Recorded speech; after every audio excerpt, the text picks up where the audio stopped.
فضیلت الشیخ جناب مولانا نثار احمد صاحب تیمی حافظہ اللہ جو سیرت والی مسجد کے امام ہیں، آپ تشریف لائیں اور سیرت النبی صلی اللہ علیہ وسلم آپ کا موضوع ہے، آپ اپنے موضوع پر خطاب فرمائیں۔ جناب مولانا نثار احمد صاحب حافظہ اللہ۔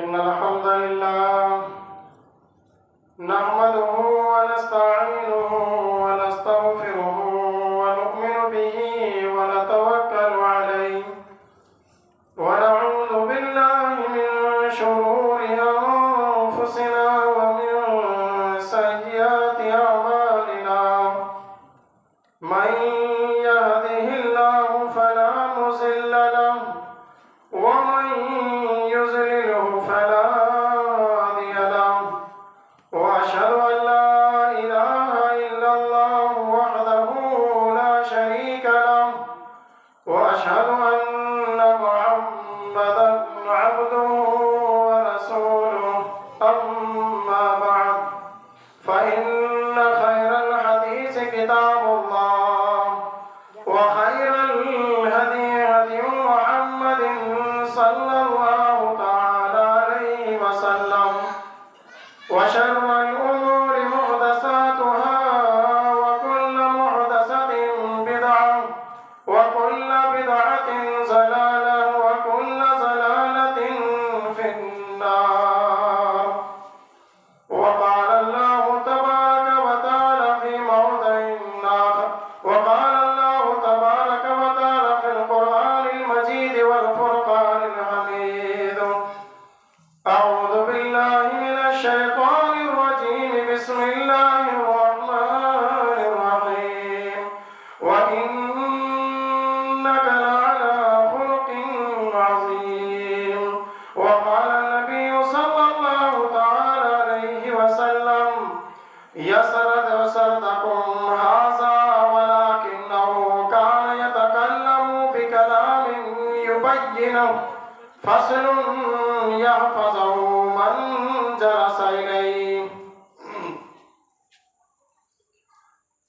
دعا مانگی الہی قوم کو چشم بصیرت دے دعا مانگی الہی قوم کو چشم بصیرت دے الہی رحم کر ان پر انہیں نور ہدایت دے جہالت ہی نے رکھا ہے صداقت کے خلاف ان کو جہالت ہی نے رکھا ہے صداقت کے خلاف ان کو بیچارے بے خبر انجانے کر دے معاف ان کو فراخی ہمتوں کو روشنی دے ان کے سینوں کو فراخی ہمتوں کو روشنی دے ان کے سینوں کو کنارے پر لگا دے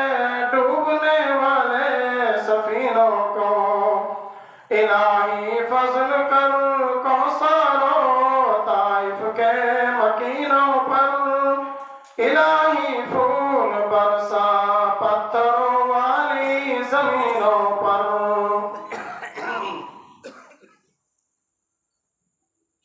ہر طرح کی کبریائی اور بڑائی اللہ رب العالمین کے لیے ہے۔ بے شمار درود و سلام نازل ہوں اللہ رب العالمین کے بھیجے ہوئے تمام رسولوں اور تمام نبیوں پر، بالخصوص اس سلسلے کی آخری کڑی اور آخری ہستی جناب محمد الرسول اللہ صلی اللہ تعالی علیہ وسلم پر۔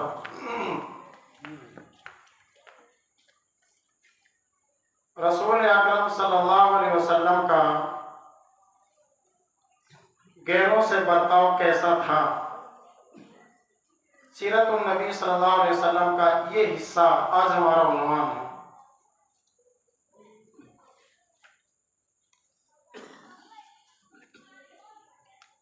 دنیا میں جینے کے لیے دو چیزیں بہت ضروری ہیں۔ ایک چیز تو یہ کہ انسان خود اپنے آپ کو اچھا بنائے، اور دوسری بات یہ ہے کہ سماج کے جو معزز اور مکرم لوگ ہیں ان کی وہ عزت اور توقیر کرے۔ یہ دونوں خوبیاں رسول اکرم صلی اللہ علیہ وسلم کے اندر موجود تھیں۔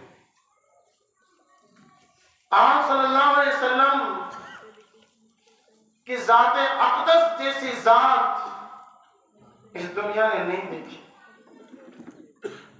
اور آپ صلی اللہ علیہ وسلم نے دنیا کے معزز اور محترم لوگوں کو جو ادب، جو احترام، جو عزت دی، اس کی مثال یہ دنیا پیش نہیں کر سکتی۔ دنیا کے اندر اچھا شہری بننے کے لیے دو چیزیں بڑی ضروری ہیں۔ انسان کا زبان کا اچھا ہونا اور اخلاق کا اچھا ہونا، اور یہ دونوں خوبیاں رسول اکرم صلی اللہ علیہ وسلم کے اندر موجود تھی۔ زبان کے آپ کیسے اچھے تھے؟ ہم عائشہ رضی اللہ تعالیٰ، کئی حدیثیں ہیں، بات کو مختصر کرتے ہوئے میں صرف اس کا ترجمہ آپ کے حوالے کرتا ہوں۔ صحیح مسلم کی بھی روایت ہے۔ ہم عائشہ بیان کرتی ہیں کہ رسول اکرم صلی اللہ علیہ وسلم جب گفتگو فرماتے تھے، یعنی بات کرتے تھے، اس طرح دھیرے دھیرے سوچ سمجھ کر آپ بات فرمایا کرتے تھے کہ سامنے بیٹھا ہوا آدمی آپ کی باتوں کو سن سن کر آسانی سے یاد کر سکتا تھا کہ کئی احادیث کا خلاصہ آپ کے ہوا سوچ سمجھ کر۔ اور یقیناً یہ ایک سمجھدار، عقل مند، ہوشیار، چالاک انسان کی نشانی ہے کہ جو وہ بات کرتا ہے تو سوچ سمجھ کر کرتا ہے، رک رک کر کرتا ہے۔ یہ نہیں کہ بس اب جب بولنا شروع کر دیا تو چل گئے، اس کو یہی نہیں پتا میں کہہ کیا رہا ہوں، مجھے کہنا کیا ہے، یہ جو موقع ہے یہاں پر کہنا کیا چاہیے، کس انداز سے بات کرنی چاہیے۔ تو بہرحال یہ رسول اکرم صلی اللہ علیہ وسلم کی ایک بہت بڑی خوبصورتی اور خوبی تھی کہ آپ بڑی سوچ سمجھ کر جچی تلی بات کیا کرتے تھے، اور کس انداز سے بات کرتے، سامنے والا سمجھ بھی جاتا، اور سامنے والا اگر یاد کرنا چاہتا تو آپ کی باتوں کو یاد کر لیتا تھا۔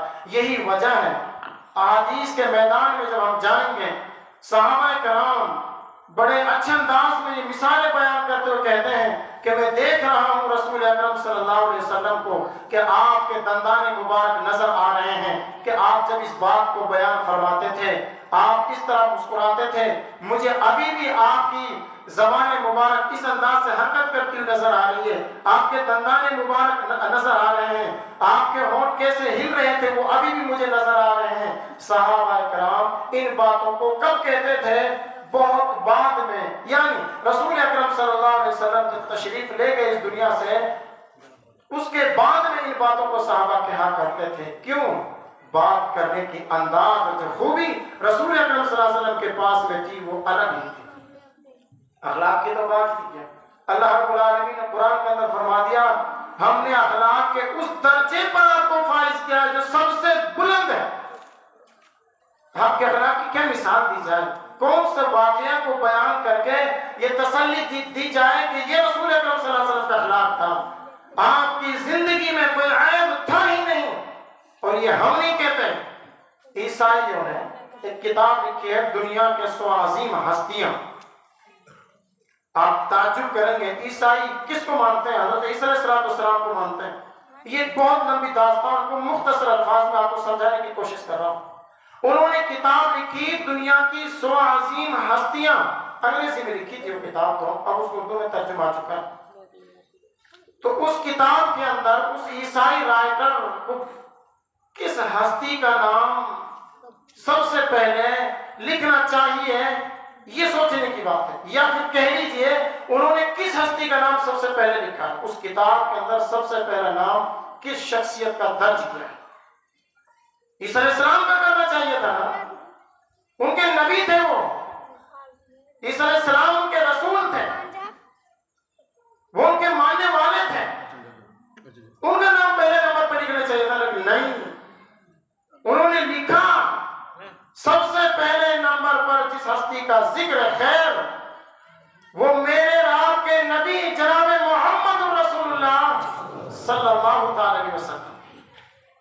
اور کچھ الفاظ میں انہوں نے تعارف بھی کرانے کی کوشش کی ہے کہ آپ کی جیسی خوبیاں, جن خوبیوں کے مالک آپ کی ذات تھی, وہ ان خوبیوں کو ہم نے دنیا کی ساری ہستیوں میں ڈھونڈا, لیکن جو خوبی, جو خوبصورتی, جو خوشبو آپ کے اخلاق سے آتی تھی, وہ خوشبو اور وہ خوبی ہمیں کہیں ملی ہی نہیں. یہ بہت لمبی داستان کا خلاصہ میں نے آپ کے سامنے رکھا کہ آپ کا اخلاق کیسا تھا. اس آدمی نے, اور ابھی زیادہ پرانی کتاب بھی نہیں, وہ جدید دور کی کتاب ہے. تو بہرحال یہ رسول اکرم صلی اللہ علیہ وسلم کا اخلاق تھا, اور اللہ رب العالمین نے تو کہہ ہی دیا اخلاق کے اس درجے پر فائز کیا ہے جو سب سے اعلیٰ تھا. اب عائشہ سے کسی نے پوچھا, صحیح بخاری کی روایت ہے, نبی اکرم صلی اللہ علیہ وسلم کے اخلاق کیسے تھے؟ اب عائشہ نے کیا کہا؟ الفاظ مختصر ہیں, بہت بڑی کہہ ڈالی. کیا کہا؟ کیا تم نے قرآن نہیں پڑھا؟ کیا تم نے قرآن مجید نہیں پڑھا؟ کہا پڑھا ہے نا. اب عائشہ نے فرمایا قرآن مقدس ہی تو رسول اکرم صلی اللہ علیہ وسلم کے اخلاق ہیں, اور قرآن کیا چیز ہے ہم سب جانتے ہیں. تو بہرحال یہ رسول اکرم صلی اللہ علیہ وسلم کے اخلاق کے تعلق سے کچھ باتیں. اصل بات کرنی ہے کہ آپ صلی اللہ علیہ وسلم نے غیروں کے ساتھ کیا برتاؤ کیا.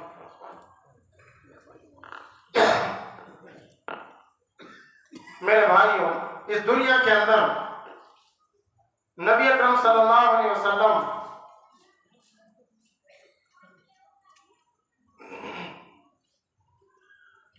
جس دور میں تشریف لائے تھے, آپ بحیثیت نبی و رسول جب آپ اس دنیا کے اندر مبعوث ہوئے, تشریف لائے, اس سے پہلے تھوڑا سا چلیے. یہ دنیا کہاں تھی؟ اسلام دین رحمت ہے. اسلام نہ ظلم کو برداشت کرتا ہے, نہ انصافی کو برداشت کرتا ہے, اور نہ ہی اسلام بدامنی کو برداشت کرتا ہے. اسلام انصاف پسند مذہب ہے, امن و امان سکون کو پسند کرتا ہے. اور اتنا ہی نہیں بلکہ اسلام تو وہ مذہب ہے جو اللہ رب العالمین کے حقوق کو ادا کرنے کے ساتھ ساتھ بندوں کے حقوق ادا کرنے کی بھی تعلیم دیتا ہے. لوگوں کو پابند کیا اس بات کا کہ بندوں کے بھی حقوق ادا کرنے ہیں. میرے بھائیوں, آپ صلی اللہ علیہ وسلم سے آنے سے پہلے یہ دنیا بالخصوص عرب کی سرزمین بدنظمی کا شکار تھی. کوئی مستحکم مضبوط حکومت نہیں تھی, کوئی مضبوط قانون نہیں تھا. طوائف ملوکی تھی, الگ الگ قبائل حکومت کرتے تھے, آپس میں ہمیشہ لڑا کرتے تھے. کبھی چشمے پر لڑ رہے ہیں, جیسا کہ مورخین نے لکھا ہے ان کی اکثر لڑائی عربوں کی پانی کے چشموں پر یا سواریوں پر یا زمین کے کچھ ٹکڑوں پر, ان پر ان کی جھگڑے ہوا کرتے تھے. تو یہ لڑا کرتے تھے. قتل و غارت کی ریاض تھی. مردوں کو غلام بنا کر بازار میں فروخت کیا کرتے تھے. کون؟ عرب کے لوگ. عورتوں کو باندیاں اور لوڑیاں بنا کر ان کے ساتھ جو کچھ ہوتا تھا وہ بڑی عجیب داستان ہے. وہ عورتوں کو بازار میں لے جا کر فروخت کیا کرتے تھے, بیچا کرتے تھے. یہ کھلواڑ چل رہا تھا. راستے محفوظ نہیں تھے. لوگ حج بیت اللہ کا حج کرنے کے لیے نکلا کرتے تھے, راستے میں لوٹ لیا جاتا. عمرہ کرنے جاتے تو لوگ ان کو ڈاکو راستے میں لوٹ لیتے. لیکن اللہ کے نبی صلی اللہ علیہ وسلم آئے, 23 سال کے دور میں آپ نے ایک مستحکم مضبوط حکومت دی, ایسا قانون دیا جس نے قتل و غارت گیری کو بند کیا اور ڈکیتی کو بند کیا راستے پرامن ہو گئے، بدامن ماحول امن و شانتی کا گہوارہ بن گیا، اور ظالم و جابر ان کے گھٹنے ٹکے، پرخطر راستے پرامن ہو گئے، بلا خوف و خطر لوگ بیت اللہ کا حج کرنے بھی جاتے اور عمرہ کرنے بھی جایا کرتے تھے، اور اللہ کے نبی صلی اللہ علیہ وسلم نے ایسے اصول و ضابطے، قاعدے اور قانون دنیا کو دیے جن قانونوں نے زمین کو امن و امان سے بھر دیا، انصاف سے بھر دیا، قتل و غارت گری کو ختم کر دیا، اللہ کی عبادت کے ساتھ ساتھ ماں باپ کے حقوق کا سسٹم لاگو کیا، عورتوں کے حقوق کا سسٹم لاگو کیا، بڑوں کے ادب کا حقوق کا سسٹم لاگو کیا، چھوٹوں کے حقوق کیا ہے یہ سسٹم دنیا کو دیا، اور پڑوسیوں کے حقوق کیا ہے یہ سسٹم بھی دنیا کو دیا۔ رسول اکرم صلی اللہ علیہ وسلم نے ان قانون کو بنا کر، ان قانون اور اصول و ضابطوں کو اس دنیا کو دے کر دنیا کے اندر سے لڑائی جھگڑے کو ختم کیا، اور تو اور ہر وہ چیز، ہر وہ بات، انسان کی ہر وہ ادا اور ہر وہ حرکت، ہر وہ کام جس کی وجہ سے جھگڑے کا بیج بویا جا سکتا ہے یا کوئی فتنہ کھڑا ہو سکتا ہے، لڑائی کی نوبت آ سکتی ہے، دلوں کے ٹوٹنے کی بات آ سکتی ہے، نفرت کی بو آ سکتی ہے، رسول اکرم صلی اللہ علیہ وسلم نے ان ساری باتوں کو اسلام کا قانون بنا کر لڑائی، دنگے فساد اور جھگڑے کا خاتمہ کر دیا، غیبت حرام کر دی جس سے جھگڑے کی نوبت آ سکتی ہے، حسد کو حرام کر دیا جس سے جھگڑے کی نوبت آ سکتی ہے، چغل خوری کو حرام کر دیا جس سے جھگڑے کی نوبت آ سکتی ہے، بے حیائی، فحاشی، عریانی، بدکاری، بدکرداری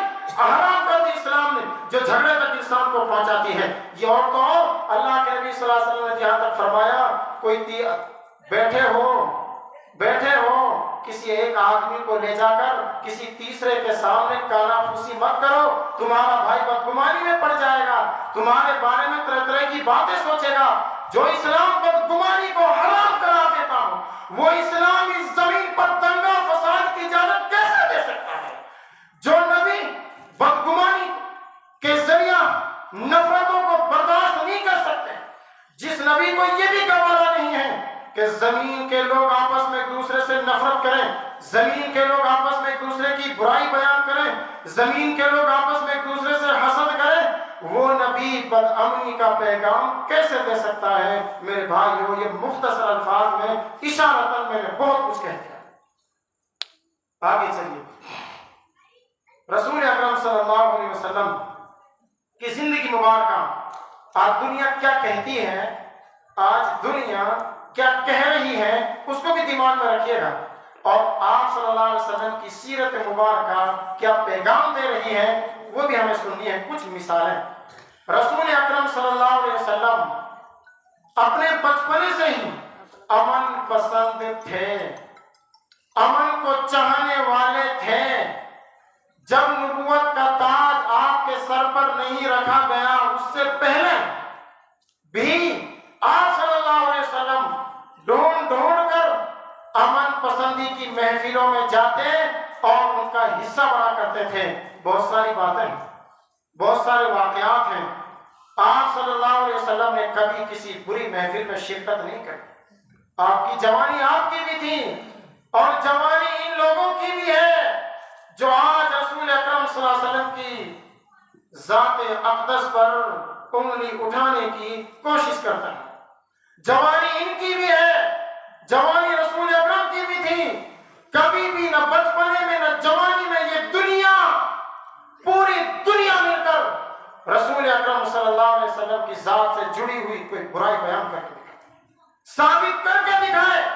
پوری دنیا کے لائبریریوں کو کھنگال ڈالو، جن لائبریریوں پر اس دنیا کو ناز ہے، ان لائبریریوں کی کتابوں کے ایک ورق کی ایک سطر کو پڑھ ڈالو اور ثابت کر کے دکھاؤ کہ اس بات کو، اس پوائنٹ کو پکڑ کر ہم رسول اکرم صلی اللہ علیہ وسلم کی ذات پر انگلی اٹھانے کی ہمیں دلیل ملتی ہے۔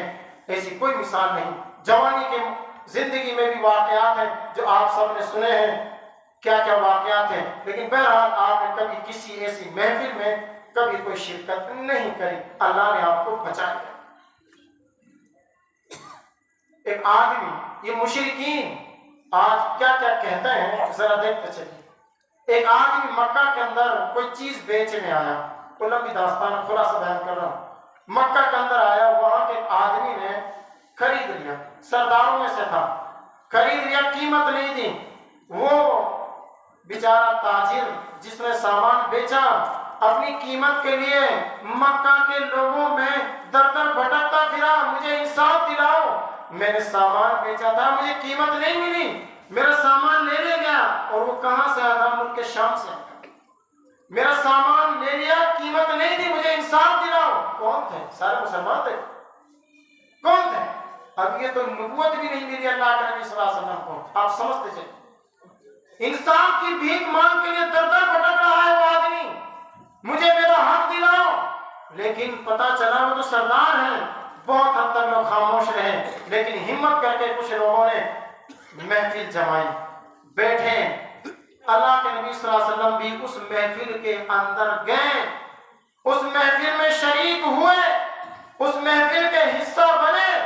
جوانی تھی، جوانی کے بارے میں تو لوگ کہتے ہیں دیوانی ہوتی ہے، جوانوں کو کیا کام فرصت ہے اچھی محفلوں سے جڑنے کی۔ لیکن میں کہہ کیا رہا ہوں، آپ صلی اللہ علیہ وسلم بچپن سے ہی امن پسند تھے، اور امن پسندی کے تلاش کر کے ایسی محفلوں میں شریک ہوا کرتے تھے۔ آپ صلی اللہ علیہ وسلم کو معلوم ہوا انصاف دلانے کی میٹنگ بیٹھی ہے، آپ اس محفل میں گئے، اور ان کی جو محفل ہوئی تھی حلف الفضول کا جو واقعہ ہے، یہ وہی واقعہ ہے جس کی میں بات کر رہا ہوں۔ اس میں آپ شریک ہوئے، اس میں کیا چیزیں پاس ہوئی تھی؟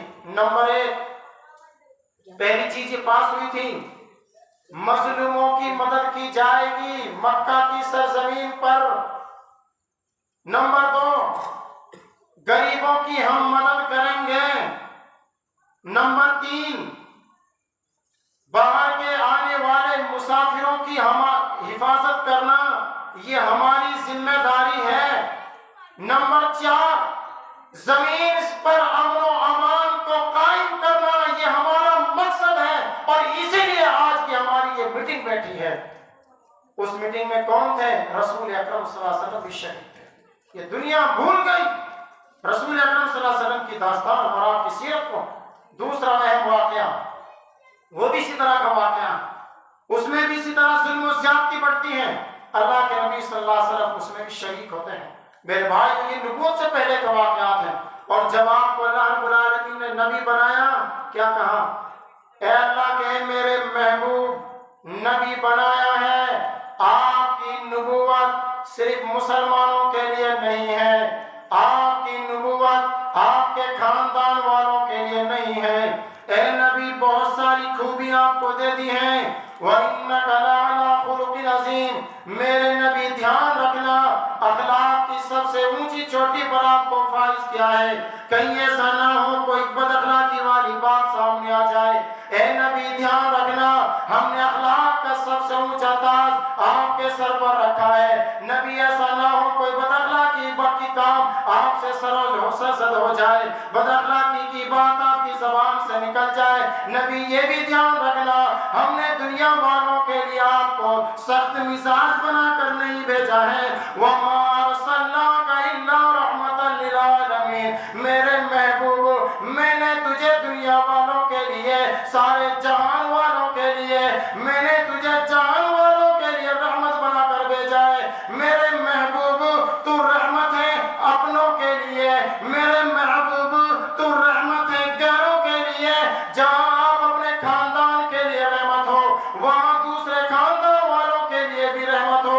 جہاں مکہ کے لوگوں کے لیے آپ کی ذات رحمت ہے، وہاں دوسرے علاقے کے لوگوں کے لیے بھی آپ کی ذات رحمت ہے۔ جہاں مسلمانوں کے لیے آپ رحمت ہو، وہاں پر آپ کافروں کے لیے بھی رحمت ہو۔ اے میرے محبوب، جہاں میں نے آپ کو انسانوں کے لیے رحمت بنا کر بھیجا ہے، میرے محبوب یاد رکھنا، میں نے آپ کو وہیں پر جانوروں کے لیے بھی رحمت بنایا ہے، پرندوں کے لیے بھی رحمت بنایا ہے، درندوں کے لیے بھی رحمت بنایا ہے، چرندوں کے لیے بھی رحمت بنایا ہے۔ آج اس کی کتابیں کھول کر دیکھتے جائیے، پرندوں نے بھی آ کر شکایت کی، درندوں نے بھی فجر کی نماز پڑھ کر اللہ کے نبی صلی اللہ علیہ وسلم مصلی پر تشریف فرمائے، بھوکے بھیڑیوں نے آ کر چاروں طرف سے مسجد نبوی کے اندر تشریف بھیج دیا جاتا ہے اور آپ صلی اللہ علیہ وسلم کو گھیرے میں لے لیا.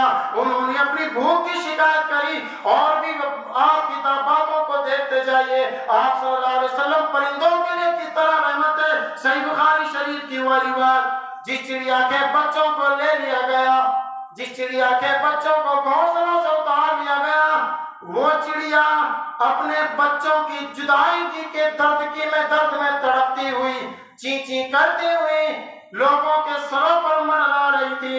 رسول اکرم کو پتا چلا اس چڑیا کے بچوں کو لے لیا گیا ہے. آپ نے صحابہ کرام سے پوچھا, اس چڑیا کے بچوں کو گھونسلے سے اتار کر اس کو تکلیف کس نے دی ہے؟ اور دنیا کے لوگوں ذرا سمجھو, سمجھنے کی کوشش کرو, ذرا سوچو تو صحیح. جو نبی ایک چڑیا کو مارنا نہیں چاہتا, جو نبی ایک چڑیا کو درد میں دیکھنا نہیں چاہتا, تم تھے, تمہارے راجا مہاراجا جنہوں نے تیر اندازی کے شکار کے شوق میں نہ جانے کتنے جانوروں کا خون خراب کیا, کتنے جانوروں کو اپنا شوق کے پورا کرنے میں تڑپایا, کتنے جانوروں کی جانیں لی, کتنے پرندوں کی جانیں لی, صرف اپنا شوق پورا کرنے کے لیے. آج یہ مسلمانوں کا امام ہے, آج یہ کائنات کا تاجدار ہے. ایک چڑیا کے درد کو برداشت نہیں کر سکتا. اور دنیا کے لوگوں ذرا بتاؤ تو صحیح, وہ نبی ایک انسان کو تکلیف میں دیکھنا کیسے برداشت کر سکتا ہے؟ آپ کی ذات سب کے لیے رحمت تھی, سب کے لیے آپ کی ذات رحمت تھی. اب آپ کو سمیٹتے ہوئے مختصر کچھ چیزیں آپ کے حوالے کرتا ہوں. رسول اکرم صلی اللہ علیہ وسلم نے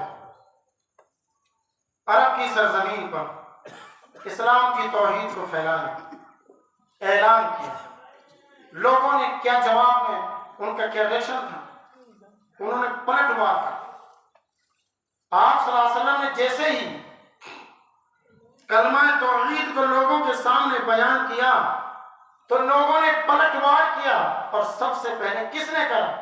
آپ کے خاص لوگوں نے.